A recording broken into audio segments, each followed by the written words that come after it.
$10 more. There you go. There you go. I can try to share my screen here. Let me know if you can see that. Yep, looks great. Yeah, we'll go ahead and bow out and let you take it over. All right, thanks guys. We'll try to not make it too terribly long, but we'll get through it quickly. Good to go. Sounds good. Thanks, Patrick. We'll be here if you need anything, but we'll let you run with it. All right, we'll take away. Hello, everybody. My name is Patrick Hebert. I am going to be speaking about our luxury off-grid living options here in Latin America. And I am the CEO of EcoVillages and Otris, which is the parent company. And I want to talk a little bit about what we're doing down here with tiny homes and larger homes and condominiums and different things like that in our communities throughout Latin America. Most of our ideas, to be honest, on the tiny home side and the self-reliant type of communities started when my son and I were living on a boat and doing as much self-sustainability as we could. Obviously catching fish and eating oysters and all the things from the food perspective, and desalinating ocean water to make it potable water and all those sorts of things. So generating our own power with solar systems, and at some point I wanted to really kind of take that to the land. And if you can do it on water, you can do it in a more luxurious way on land. And obviously it lent itself to be doing it closer to the equator. So that's where we're based. Our company is based out of Panama City, but we have communities throughout Belize, Honduras, Nicaragua. I've designed them in El Salvador. And we have our new flagship communities here in Panama, and soon expanding into Costa Rica, Mexico, and Argentina are the likely next 3 countries that we'll be moving into, and probably Ecuador as well. So my background is actually in the software business. I have a computer science degree and was lucky enough to create and sell some software companies many years ago, it feels like. And we came down to this part of the world and really fell in love with it. And like I said, wanted to create off-grid type of luxurious communities, because a lot of people think of off-grid communities, they think you're living in a yurt or some kind of cabin in the woods, and that's not really the kind of life I wanted and for myself or the people around me. So when we say luxury off-grid living, we basically mean, you have all your normal amenities, your flat screen TVs and your fridges and freezers and all those sorts of things, living in this type of environment. So who is EcoVillages? We are pretty adamant about the type of communities we make, and you'll get to see that. And I might actually lose a few of you in the group, as my opinions will come out in the presentation on how I think things are going around the world. But we base our communities on the first philosophy, FIRST, which stands for freedom, independence, resilience, sustainability, and transparency. And we really use that core philosophy and concept in everything we do in our communities. So why luxury off-grid living? Well, again, this might be a time for a trigger warning, but I don't like to be political, but the way I see, I guess I am somewhat a libertarian. I don't like big taxes. I don't like big government. And I like to, be left alone and have the communities left alone. So what I see going around the world, and a lot of the residents that move into our communities are very like-minded. And there's a first world shift towards authoritarianism among a lot of the governments in Europe, Canada, the US, Australia. That's where most of the residents in our communities are coming from. I'm sure you've noticed the censorship, cancel culture, kind of the almost the ending of freedom of speech, which, especially for Americans in the US, that was what your country was built on. I'm originally Canadian. Obviously, we're kind of like the little brother to the north of the US. So the cultures are very similar. It's quite different down here in Latin America. And I'll describe a little bit more about that as well. And then there's all these concepts about defunding the police and, governments taking over food sources and farming. And that was really happening in the Netherlands, and France, and Germany. You might have seen some of what's going on around there, obviously in the US and somewhat in Canada as well. And then that ends up resulting in, empty store shelves, which makes people kind of nervous about their food supply. And then, there seems to be somewhat of an indoctrination of children in the shift of ideologies happening in the world, where a lot of people in the countries are kind of hating their own country, and it's just not good at all, in my mind. So when you become self-reliant or move into a kind of self-sustainability oriented, freedom oriented community, you are in charge of your own freedoms, your own security, your own food and water, and the education for your family. And for me, it's well, in a larger scope, I really see, we're witnessing the fall of an empire. And that's, whether you've looked at empires in the past, the Greek Empire, the Roman Empire, British Empire, they all go through these same cycles. And, we're basically creating communities that protect people against some of those things that are going on. So not to, beat this to death, but we really feel like today's first world governments are creating a system of dependence. So you see mass hirings like the IRS in the US, creating 88,000 jobs. What happens with that? Well, now you're dependent on the government for your employment and your earnings, your salary. And they dramatically have been increasing tax rates. Canada just went through some massive changes to capital gains taxes and things like that. And all of that makes you you're giving more of your money to the government, makes you more reliable on social services. There's becoming an, kind of overwhelming trend towards exit taxes. Like we don't want you to leave because, we need your tax money. And then our company's called EcoVillages. We're very, very conscious about being what we call eco-sensible, not eco-fanatic. But we see a lot of climate change obsession around the world. And personally, I think it's really just a money-making thing for governments in terms of things like carbon taxes and stuff like that, which in my opinion, don't do much for the country. And now we've seen, there's actual statistics on where things are going. 52% of US households are now dependent on government social services, whereas, only 40 years ago in the 80s, that was almost half of that, 29%. So there's in our opinion, this is the why are we doing this, basically. In our opinion, the Western world, the European, the North American world is shifting to a more socialism type of outlook in government. And meanwhile, the Latin American countries, which have been beaten down because of socialism and communism, are shifting back towards more capitalism. And, honestly, that's one of the main reasons, not only the climate and everything else that, the amount of solar power we get here in this region, but that's one of the reasons that we are building these communities in this region. So what's the answer to this?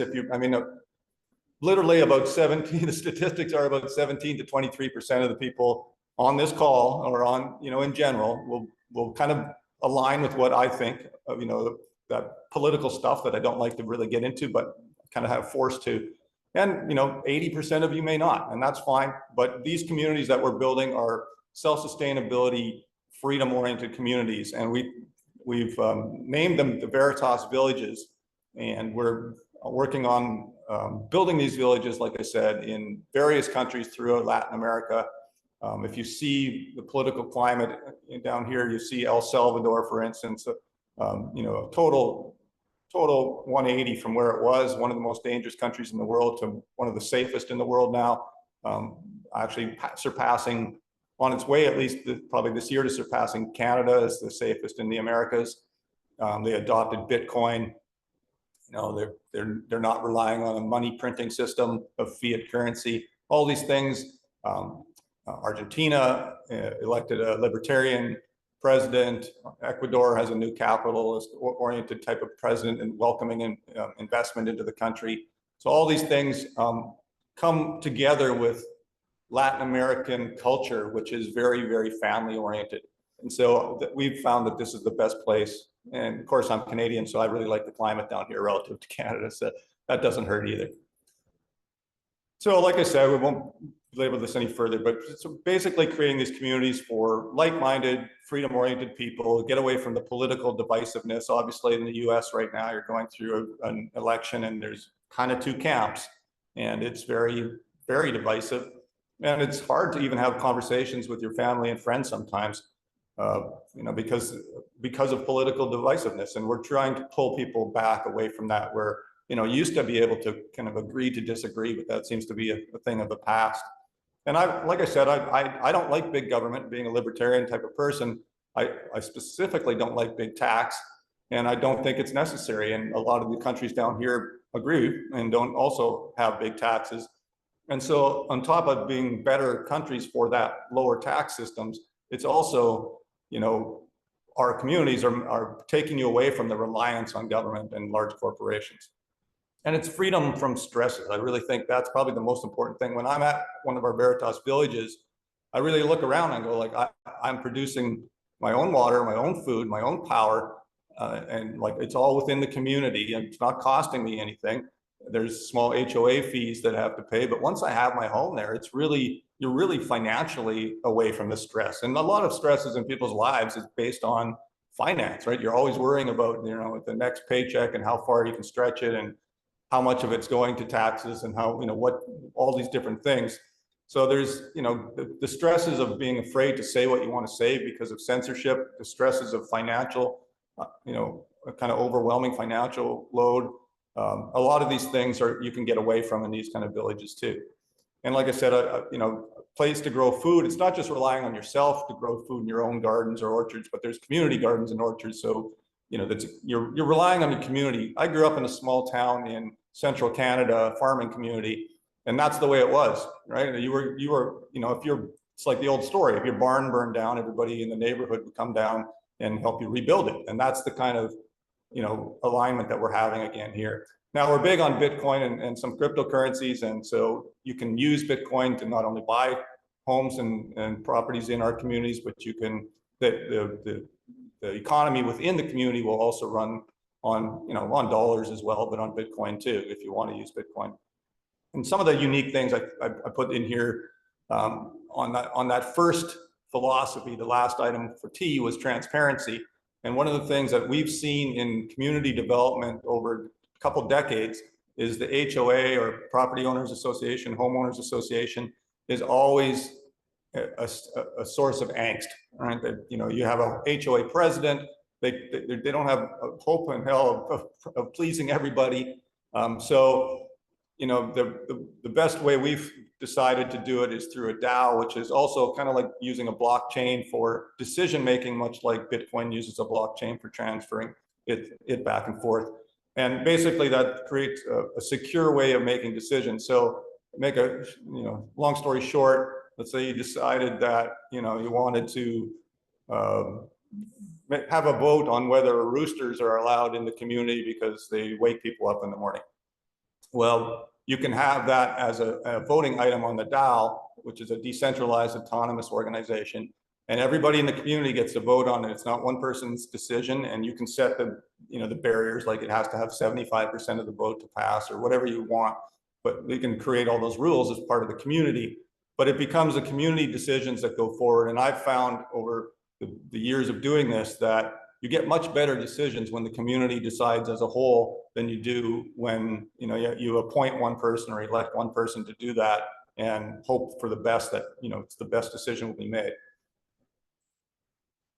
So what's needed to be self-sustainable? I put it into kind of 5 camps. There's obviously water, food, shelter. Those are kind of your 3 top ones. And then energy, which we produce ourselves off-grid solar and wind systems. And then the kind of the often forgotten one is enjoyment. You need entertainment, you need something to do. So we put amenities into that too. So for instance, if another COVID happened or something similar type of event, this community is private. It's everybody's community that lives in it.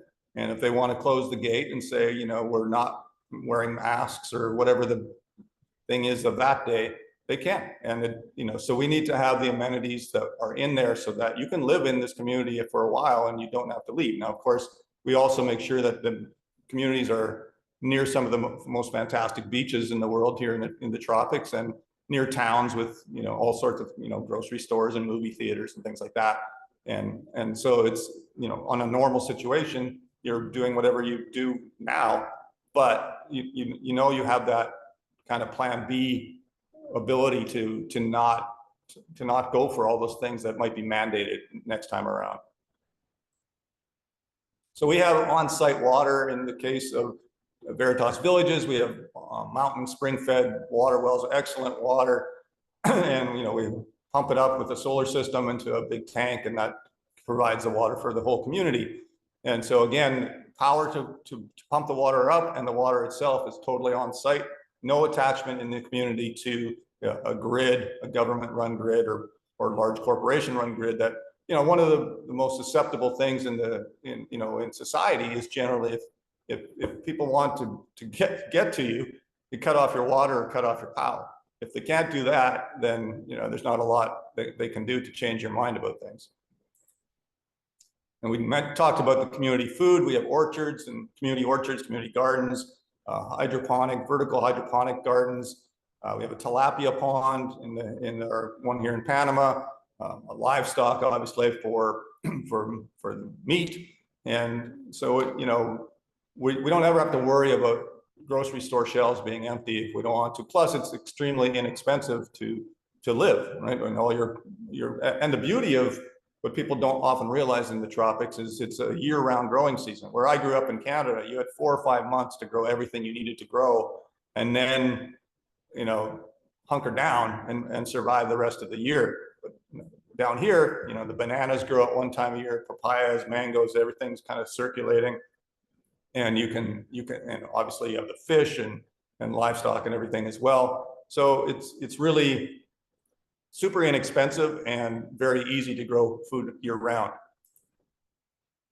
Of course, you need shelter. So we think we design and build some of the most beautiful homes around. This is just one example, and we'll go through 2 or 3 of the smaller homes, the tiny homes, here in a minute, but just to give you an example. And we do all, like I said, generating our own power. Today's solar battery systems, they've come so far. I've been doing this for 30 years, playing with mostly solar and wind systems and some hydropower as well. But the lithium phosphate batteries have come so far now in the last 2 to 5 years, and even every month they're just increasing the technology. And so now it's pretty easy to run a big, 4 or 5 bedroom home, if you wanted to, with air conditioners and everything off of these systems. We have a big welcome center at our Coronado property here, the Veritas Village in Coronado, Panama.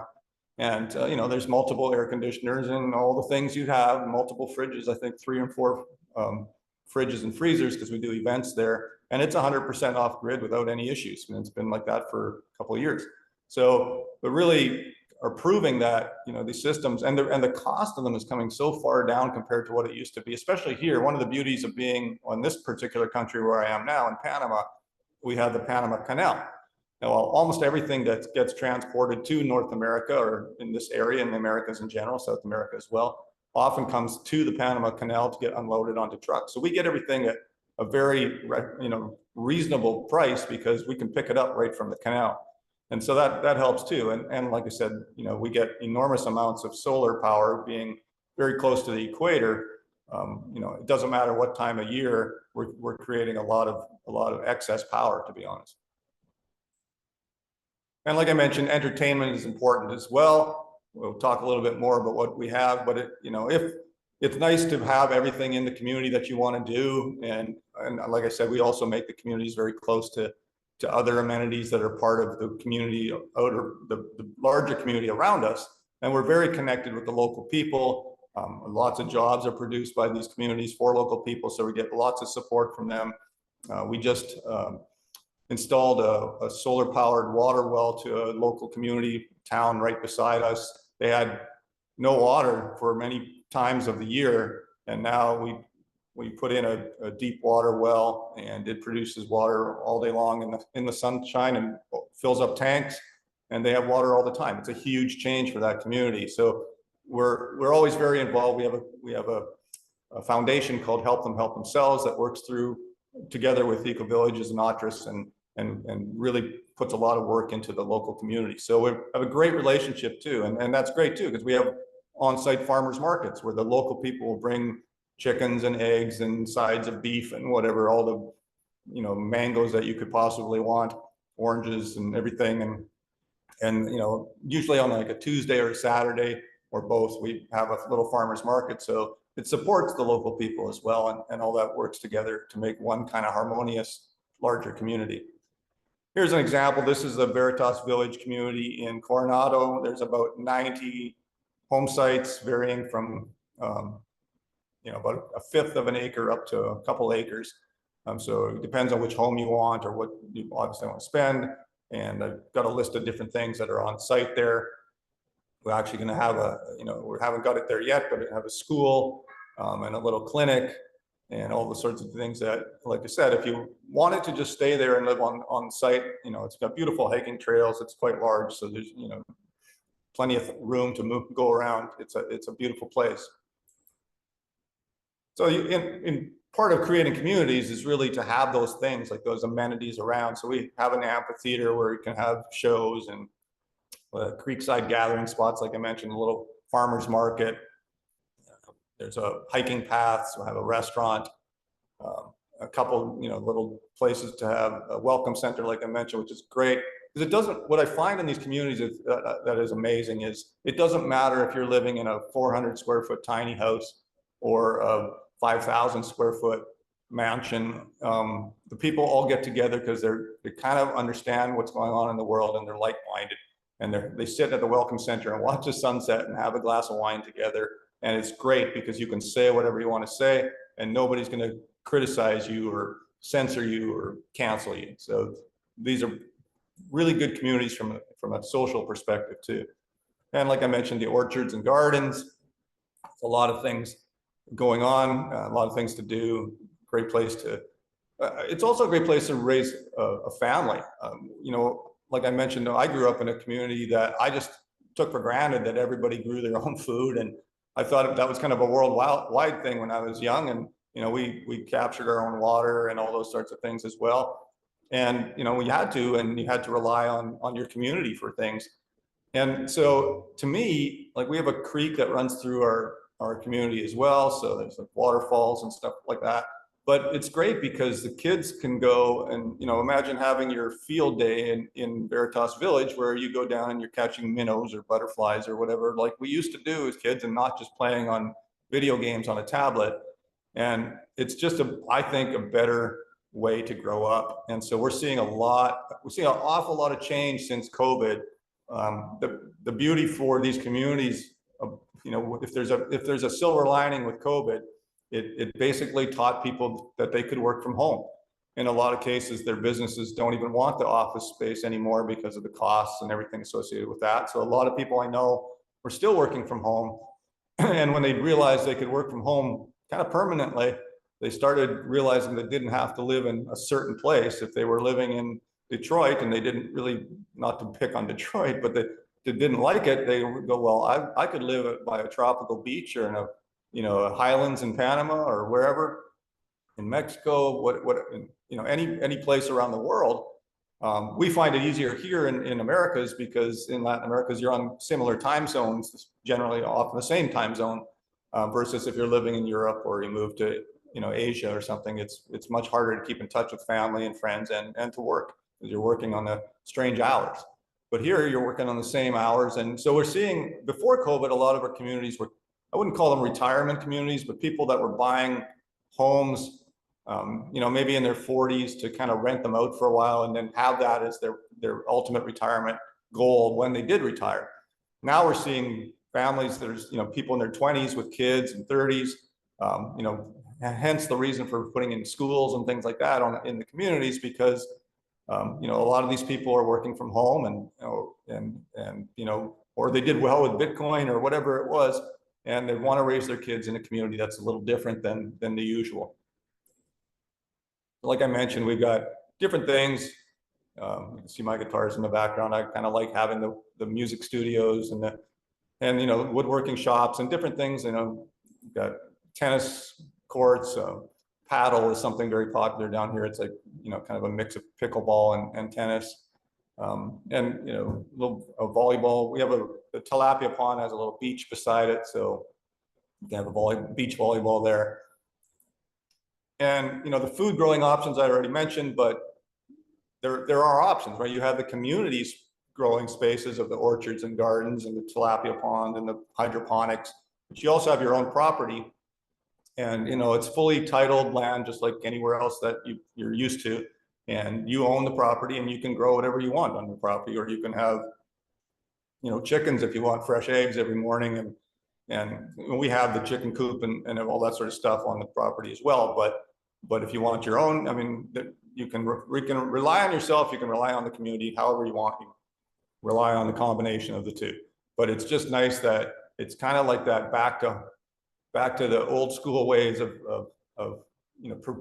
producing your own food, and whether the community does that or you do that on your own. Like I mentioned, we have the vertical hydroponics that's really handy because we have the stream that I mentioned running through year round through the community. It's great, to sit and relax beside, but it's also nice that we can tap into the water on the higher point of the stream, run it through our hydroponics and release it back into the stream.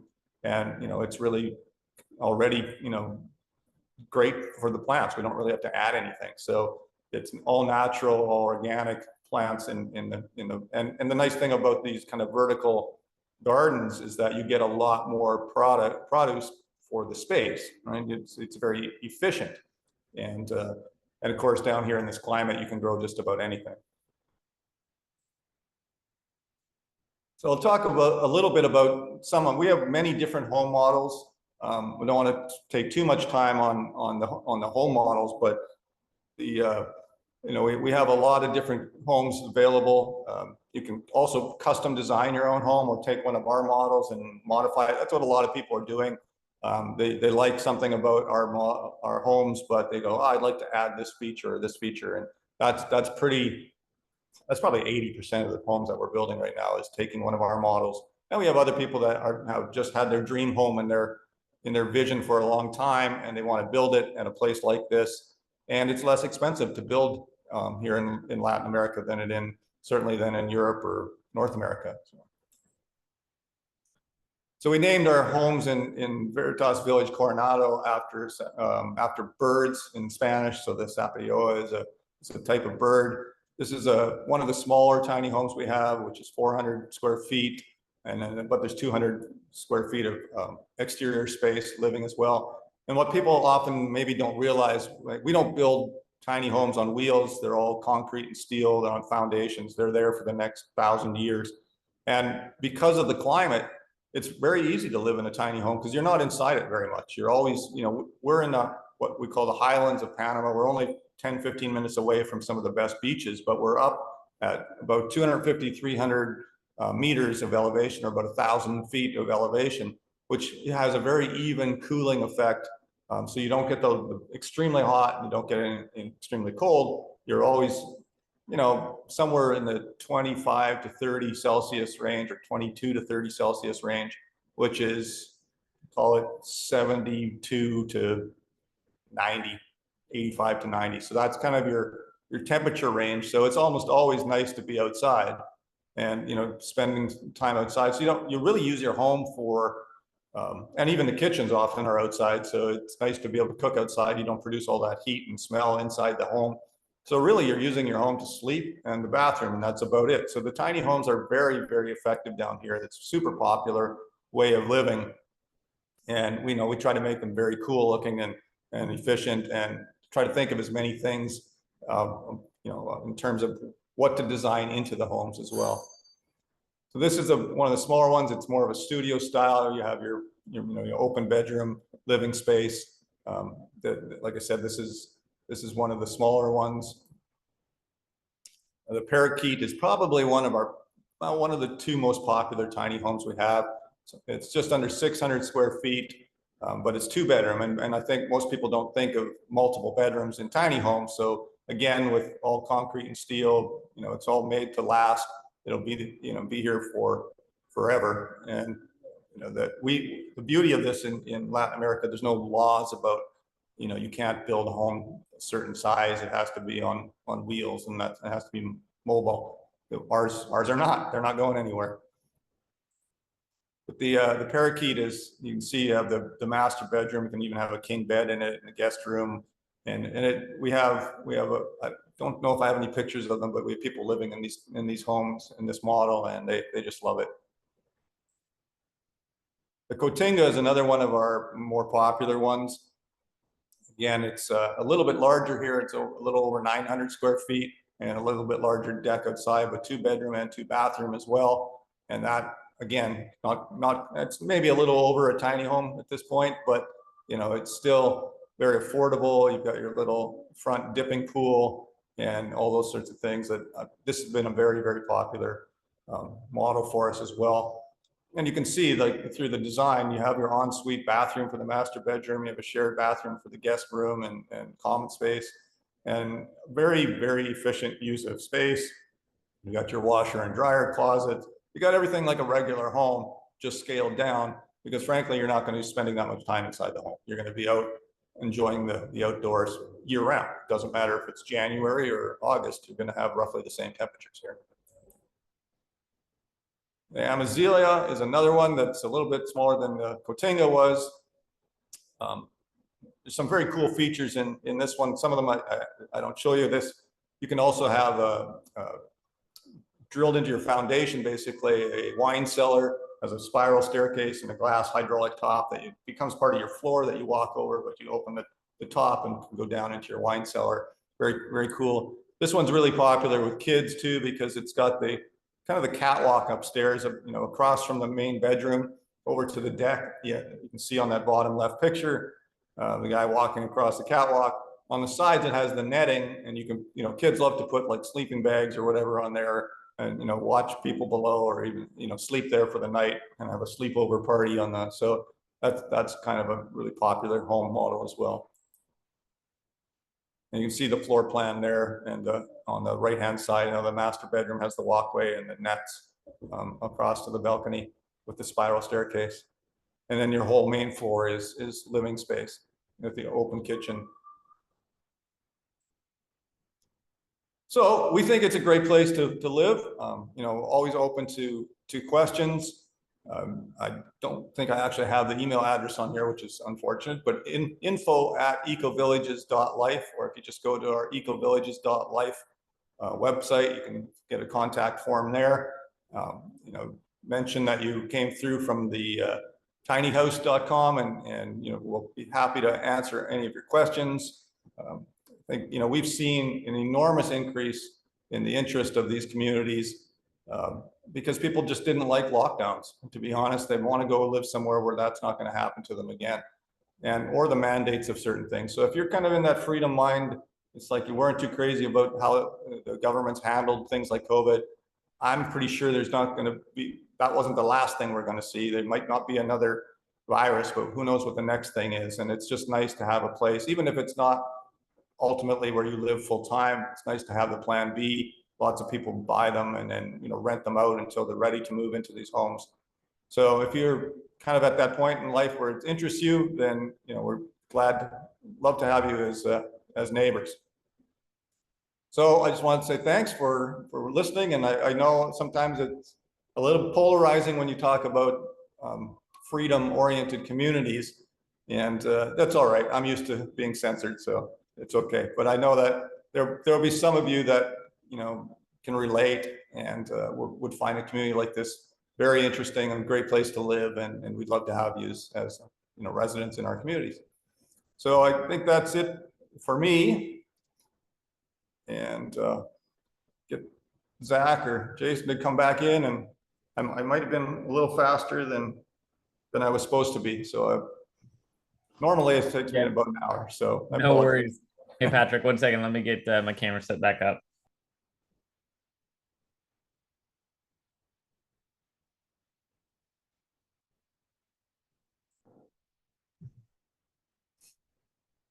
I'm happy to answer questions too. If there's anything in the chat, you might have to read them for me, but. All right, let's see. Can you see me now? I can, yes. All right, cool. Well, thanks so much, Patrick. Really appreciate you jumping in here and giving us basically the grand tour of your amazing communities down there. And I think you guys are doing some really awesome stuff. I love that you guys are able to be like self-contained, like you're saying, everything from your food to water to energy, all of that.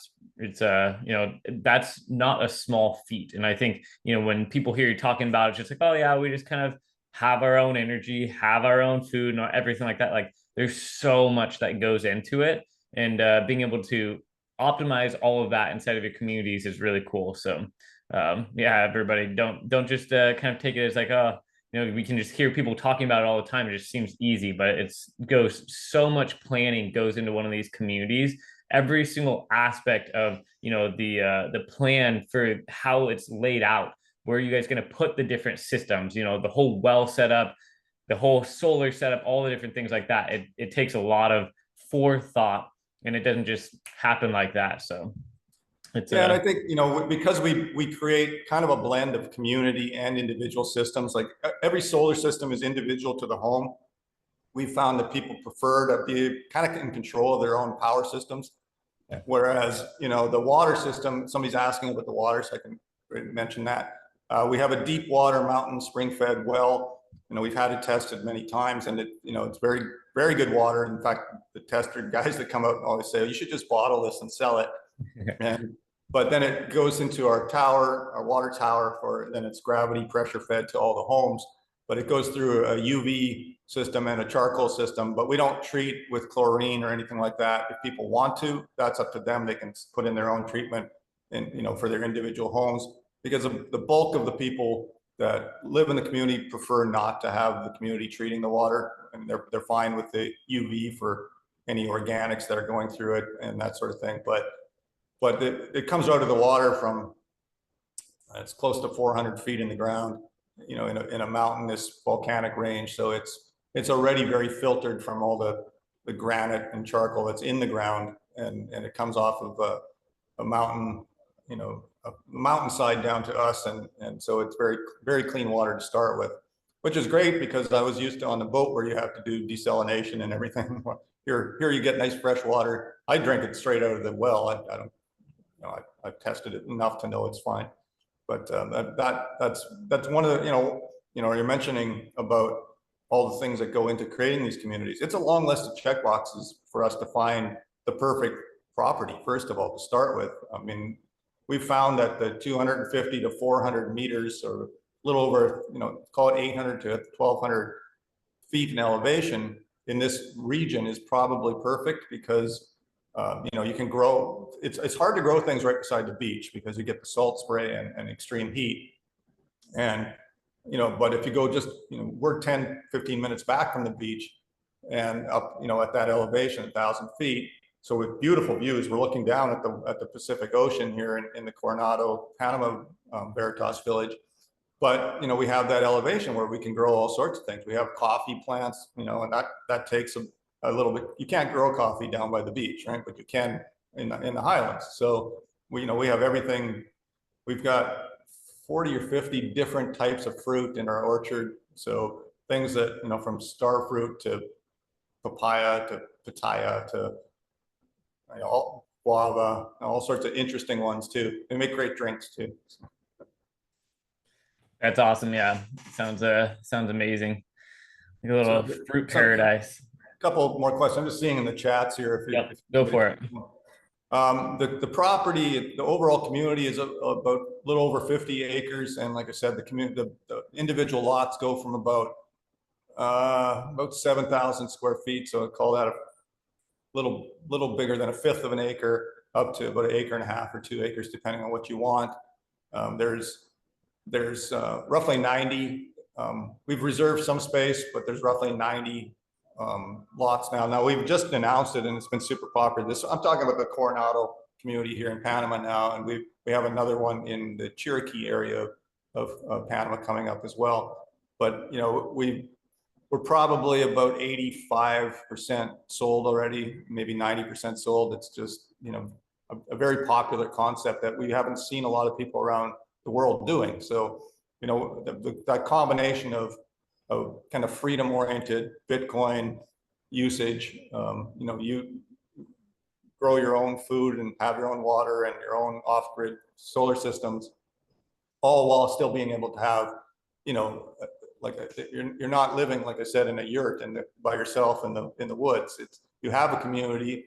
It's a nice community of, you know, generally like-minded people. And when I say like-minded, I'm not saying we ostracize anybody at all, but they're all people that are willing to say what they want to say and don't expect to be criticized for it. And that's just kind of nice that, I get that comment all the time when we have kind of gatherings in the communities. It's like, it's so nice for me to talk about what I think and not, worry that I'm like a family gathering where I'm shut down for being a, conspiracy theorist or something. And, I think our opinions in the communities are very logical. I've been doing this for a long time, but it is nice to kind of have that sort of over umbrella sense of, look, we all want to get along and we can agree to disagree. It's just, we're not going to be politically divided into, Democrat versus Republican or liberal versus conservative or whatever. We're just like, whoever you are, whatever you believe, you're welcome. And it's just, be open-minded to other people's opinions.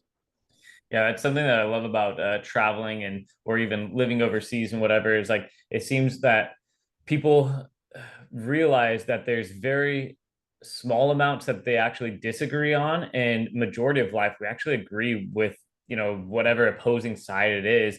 We agree a lot more than we disagree, but those small amounts of things that we disagree on, it's polarizing and it's so interesting. But when you go travel overseas or whatever, those walls seem to disappear and you can just be a human again with each other, it seems like. So that's pretty cool. Yeah, and there's a couple other questions I just noticed on Yep. internet. I forgot to mention internet. Look, we do it. I work every day on, I need a high-speed internet. We use Starlink right now, and that's been a godsend for us because, we can create communities just about anywhere. And, I do webinars and I watch high-speed sports games and stuff like that all the time. And my wife's on videos and I'm on video all at the same time. And a lot of the people that move to these communities are not crazy. I'm not saying, everybody's like that, but a lot of people aren't crazy about EMFs either, right? Electromagnetic fields. And I never really thought about it much. I mean, being in the computer industry, it's like I'm always surrounded by, computers and microwaves and whatever. But I was surprised when I got into it a little bit, and I found some experts on EMF technology or low EMF communities.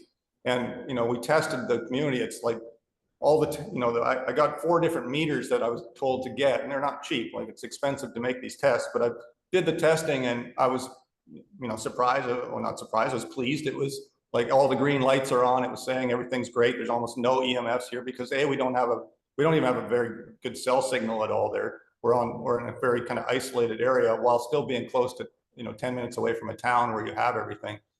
But then I came back into the city and thought, well, I'm curious, how does that compare? So in our Coronado Veritas village, it registered at, I can't remember which meter it was, but it was 27. Like the number 27 was where it was sitting in, and it said that's a green, and I had no relative experience. So I came back into the city and I registered, I put the meter on in my condominium here in the city where I'm sitting now, and it was 33 million. So it wasn't 27 million versus 33 million. It was 27 versus 33 million change in the amount of electromagnetic force that would get fields that you're getting hit with, which made me realize, well, I'm not sensitive to it myself. At least I don't think so.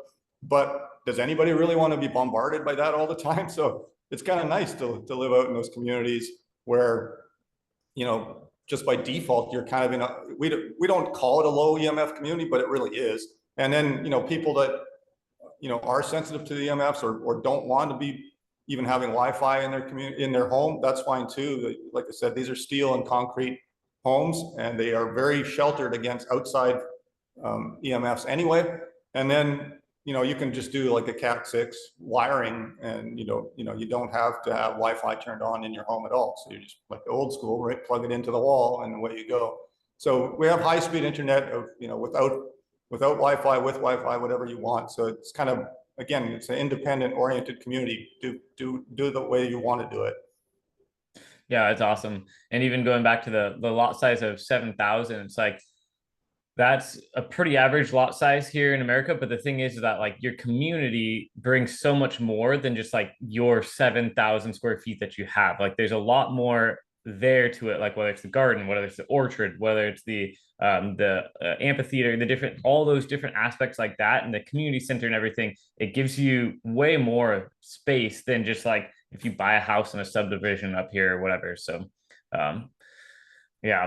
And I honestly, like, I mean, I'm a pretty independent guy. I like to do, things on my own and stuff. I don't need a constant circle of people around me, but I got to admit, I really, prefer living in those communities than like we obviously we create these communities, but we also, my wife and I have homes in these communities and we love being there because it's, you know, the, it's that feeling, like I said, like, growing up in the prairies of Canada, you rely on the people around you. And it's different if you're out in the middle of nowhere by yourself, especially in a country where you may not, speak the language very well or all that. It's a little intimidating. But in these communities, they're almost 99% expats. I mean, we have locals in there too, and we're very close with. I mentioned, I saw a question about that too. We have our, there's a ton of local people working in the communities, and people that own the communities. We do all these farmers markets and do a lot of work together with the people in the greater communities around us, all the towns. So we're very connected. It's certainly not this isolated little gated community pocket. It's the opposite of that. It's very, very involved. And so, that makes it great too, because, if you, ever had some medical issue or something like that, you have people around you, right, that will help. And everybody knows, okay, this is the first, I want to put in a new ceiling fan in my room or whatever. And, somebody always knows, oh, this guy does, he makes hand carved ceiling fans. They're beautiful, right? So all that sort of thing, right? So I really prefer the community over the kind of the isolation of doing this by yourself. Yeah, absolutely. That makes sense. So somebody had a question in here. They're asking for your email address, but do you have like a contact info that you want me to type in there? Yeah, if you don't mind, like info@ecovillages.life, info@ecovillages with an s.life. That's probably, I don't know why this particular presentation, I somehow had a brain fart and didn't have the email address on there, but I could throw it on there pretty quickly too, but. Okay, there we go. And then I just dropped in the chat. So, but yeah. Or just go to ecovillages.life and there's a contact page there as well. And mention that you came from, that you saw this on the tiny house conference. And then let's see here. Somebody was wondering about the sanitation. How do you handle like the water sanitation, so sewer and whatnot? We have what are called biodegraders. We found those to be the best. I mean, there's a big story here that I'll try to make short, but in most of Latin America is civil law, and civil law is a little bit different than common law. And part of civil law has a little different rules about the municipalities and what they're responsible for and that sort of thing. And so if we create a sewer treatment center, then within a couple of years, the municipality has to take it over. It's just part of the rules around here. Well, A, they don't want to, because then they're responsible for maintaining it. And B, we don't really want them to, because that kind of makes us connected to the grid again, to some extent. So what we found is we use individual biodigesters or biodegraders, they're called. They basically have multiple stages in a tank. We bury that in your backyard, and the water that comes out, theoretically, you could even drink it. I wouldn't, just knowing where it came from, but it's very useful for, watering your lawn or plants, or just, you can just drain away. It's perfectly safe, and all the environmental departments give it a thumbs up. We started using those in our beachfront Caribbean communities where they're mandatory, and there was no other option, but you had to use those because they were the cleanest way of dealing with sewer. And so we decided to they're a little more expensive than everything else, but we decided to bite the bullet on them and include them in our homes in all the communities.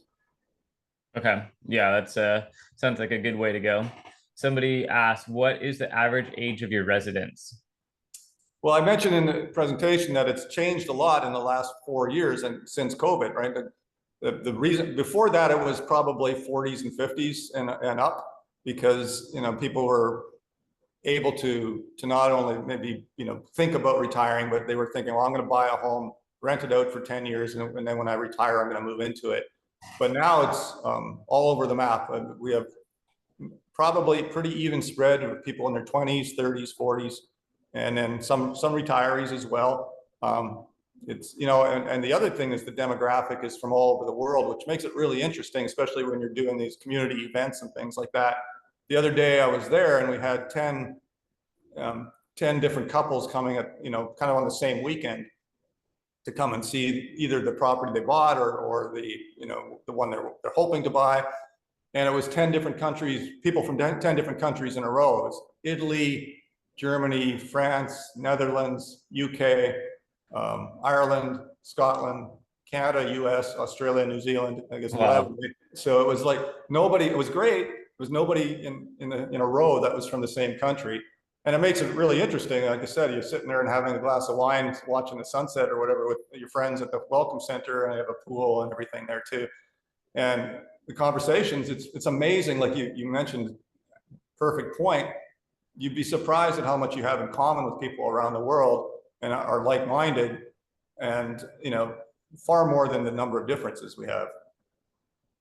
Yeah, absolutely. That sounds like an amazing table conversation there. That would be super fun just to hang out with international people, just coming together, and you get to live in community with them and whatnot. So that's super fun. Somebody mentioned something about immigration, and can Yep. touch on that. I'm not an immigration lawyer. We have plenty of lawyers that we work with. But well, I'll stick to every country here in Latin America has its own little twist on it. Nicaragua is a great place that's inexpensive. Honduras is a great place that's inexpensive, and they're not unsafe like people tend to think they are from mainstream media. Panama here, the ones we've been talking about, has basically two investor residencies. One is called the Friendly Nations visa. So if you're from the list, you have a passport from a list of what they consider friendly nations, and that's most nations in the world, except maybe China and some Middle Eastern ones. But other than that, most of them are in friendly nations. That's right now, and these things are always changing too. But if you invest $200,000, you can apply for a residency, which allows you to stay here. That's what I have. I have the Friendly Nations visa residency, and well, now I'm a full-time resident, and I can apply for citizenship as well. So I'm still Canadian citizen with a Canadian passport, but I'm a Panamanian, Nicaraguan, Belizean resident. So I can live in any of the countries down here by having that residency. And like I said, each country has a little bit different. Then they have in Panama, they have the golden visa. So if you're not on the Friendly Nations visa, it's $300,000. And again, you can use your investment in a home or whatever. So if you bought a $305,000 home, you would be able to apply for the golden visa. And if you're in the Friendly Nations, you could buy a $200,000 home and apply for the Friendly Nations visa. There's other ones for pensioners and a few other things too. But they're not as good as the investment visa. The investment visa is basically the country is appreciative that you've invested in the country. You're generally creating jobs. Obviously, if you buy real estate, then you're probably going to have somebody that's building your home, and you have somebody that maybe comes in and cleans the home, and somebody that's taking care of your landscaping, those sorts of things. It creates jobs in these communities. So the country that's the whole purpose of these residency plans. Nice. Yeah. And how many, you might have already said it, but I probably missed it. How many homes in total is inside of your Veritas village? Well, the Veritas Village Coronado is roughly 90 lots, home sites. Okay. Another nice thing about Latin American laws is you can build as many homes as you want. You have to get a building permit, but there's no restriction about, you can only have one home per lot or something like that. Okay. Obviously, in North America, a lot of European countries restrict that sort of thing. Yeah. So a lot of people are building kind of their main home and then one or two kind of tiny homes, and that they're going to rent them out. And because we're in one of the Coronado one is one of the most popular areas of Panama, huge expat population. So, you wouldn't feel like, you're diving into a community where you won't feel at home, right? There's the Coronado area is one of the first expat oriented places in Panama. So a lot of the restaurants are kind of catered towards, typical expat, lots of different types of food from all over the world and those sorts of things. So the shopping malls are more something that you would see in Houston or something like that, whereas a little different than, I personally like shopping at the kind of the outdoor authentic markets because, well, it's more entertaining and it's a lot less expensive. So you know, it's all what you like, but you know, the beauty of places, and Panama is a very developed country relative to some of the other ones around here. So it's, you know, it's great. You know, obviously the Panama Canal is kind of like a cash cow for the country. So it has the ability to do those sorts of things. Okay, yeah. And then let's see. Somebody was asking about educational facilities and age groups for like those different schoolings, basically. Yeah, so we're going to have, there's a school, online school that's called the expat school. I can't remember the exact name of it, I apologize. But one of the community, one of the guys on our board has a school, an online school, and this is going to be their first kind of brick and mortar school in a community. So they're excited about it. We're definitely excited about having them there. And they have, you know, it's all the grades, but you know, you may only have 1 or 2 people in one grade and then 18 in another, but it's kind of in those mixed classrooms at different levels. It's sort of the way I went to school in the first years of school for me in a smaller town. You know, grade 2 and 3 might have been combined, for instance, or whatever. But to me, it was a good thing, right? It was intermingling people that, you know, otherwise you get very isolated with, these are my friends because they're my same age and all that sort of thing. And I think it was good for socializing.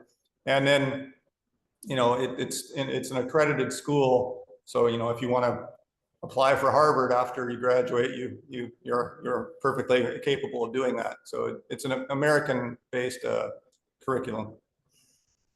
Nice. Okay, yeah, that definitely opens up opportunities to raise kids down there and whatnot. So yeah, and I you know, it's also an opportunity for, there'll be expats that are living there and locals that are living in the region, not necessarily in Veritas Village, but will also have their kids in this school. And that's great too, because then your kids get to be friends with kids that are from inside the community, outside the community, speak Spanish, don't speak Spanish, you know, might speak German, might speak Italian, might speak something else, but you know, it's a great mingling of people. yeah, that's awesome. Sounds pretty dreamy. Man, well, yeah, I guess my final question is, how soon can I get down there? Well, we keep planning, you and I and brother, Uh, to meet up either here or in Nicaragua, and we definitely got to try to make that happen this year. I know, seriously, that's what Jason and I, we were always talking about. We got to get down there. We got to get down there. And like you said, we planned it like multiple times. Last year, we were so close to pulling the trigger and making it happen, but just it didn't end up panning out. I think it's probably something to do with the gaggle of kids that we have that makes it a little bit trickier. But we'll either bring the whole family down or just come visit or something at some point. But well, I could cut the cost in half. You just have to make it a one-way ticket. yeah, true. Makes it quite a bit cheaper as far as getting down there. Yeah. So if I didn't answer any of the questions that are on the chat list, I apologize, but please do, you know, go to our website or send us an email. And the website is ecovillages.life, and you can contact us there easily. And you can check out, if you go under communities on the menu, you can check out Veritas Villages. There's other ones as well, but kind of talked about the Veritas ones today. Yeah. Well, definitely. Thanks so much for jumping on here, giving us your wealth of information that you have of how to live, you know, freedom oriented, which is, you know, super important these days. And I think it's you know, something that a lot of people here, they either have thought about or they haven't put a ton of thought into it, but you're able to kind of present it to them on a silver platter and like show them how it can be done. So definitely appreciate you jumping on here. And also your tiny homes and your homes in general are very beautifully designed and, you know, very, very efficient and everything as well. So appreciate you jumping on, showing us all of that. And if you guys have any other questions for Patrick or his team, make sure to email them over there, jump on their website. You can contact them that way and everything. So, and again, this will all be recorded. So if you missed a part of it, you'll be able to get it hopefully within a week from now or something along those lines. So thanks so much, Patrick. Yeah, we really, really appreciate it. Thanks so much. Thank you. I appreciate it as well. And we'll talk to you soon. Yep, sounds good. We'll be in touch. All right.